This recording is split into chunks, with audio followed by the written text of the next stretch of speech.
If it was you about to be eaten by King Shark, then you're psychic. Hungry. You bastard! Here we are watching King Shark on his journey of trying to be integrated into a team. And in order to have a team, you have to be able to trust your teammates. And that means definitely not that they're gonna kill you, especially not if they're just gonna eat you. Doesn't make for a good team environment. Doesn't build morale. No way. Would you eat your friends?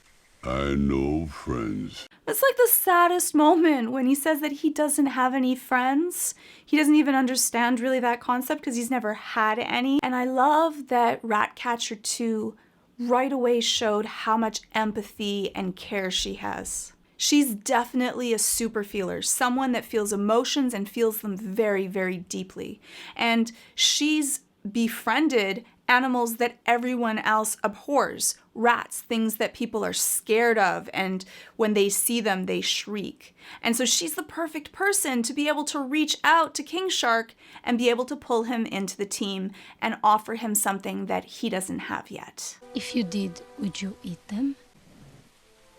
You hear that sigh of sadness that he's already been judged as bad. Now, he did try to eat her just moments ago, so I would say that it's probably fair. But still, you could see that it hurt him. No? Then can we be your friends? That was such a beautiful, poignant moment. She knows that, his no might really be a kind of yes. I really don't know if I'm going to eat you or not. And she still takes the risk. So what she is offering him in this exchange for friendship is trust. I think that during this scene, I did think that he was going to pull her in and eat her arm. I'm happy that he didn't, though. New dumb friends. Am I the only one that was mesmerized by these little creatures? So bloody cute. So it's so sweet. He's actually now applied this new idea of friendship to these cute little tiny creatures that he's found. They're gonna help him be able to deal with the battle together. I was all excited.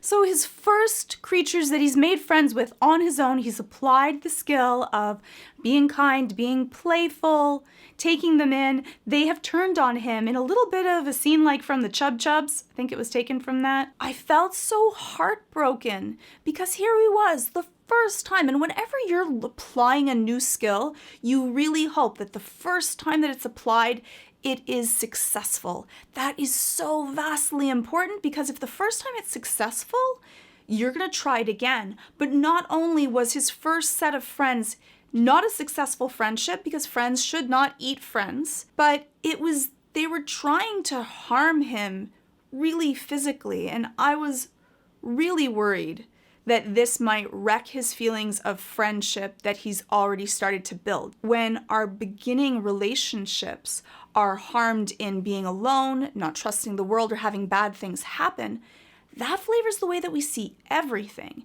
And we can become, we could paint the whole world with the same brush of, I'm just not gonna trust anyone then. His rule that he was taught was that friends don't eat friends. And these cute little tiny creatures truly were trying to eat him. So he knows they're not friends.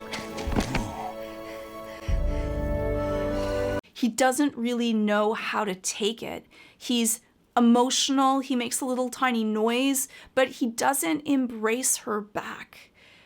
He's not sure about this friendship thing because he's just had this really painful experience. Is this going to change his mind about friendships even being worth it if they can sometimes hurt so deeply?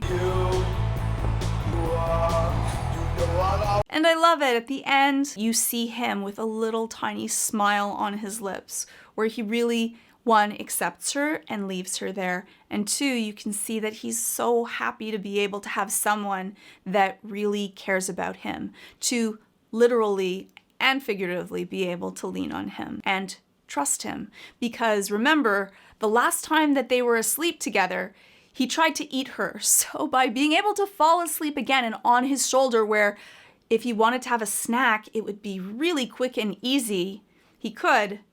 but instead he just smiles. So I believe that this was the completion of King Shark's journey. He was able to find friendship, to be trustworthy and trusted. And he was also tested. He made friends, they tried to eat him, and it could have went the other way, but he still took the risk because he had this trusted relationship. And so I think that that part of these cute little tiny creatures betraying him was really important to show how valuable and how strong a friendship bond that he's already made with Ratcatcher 2. King Shark was my favorite character in the show besides Sebastian. Let me know which one yours was, and if you like this video, please hit subscribe.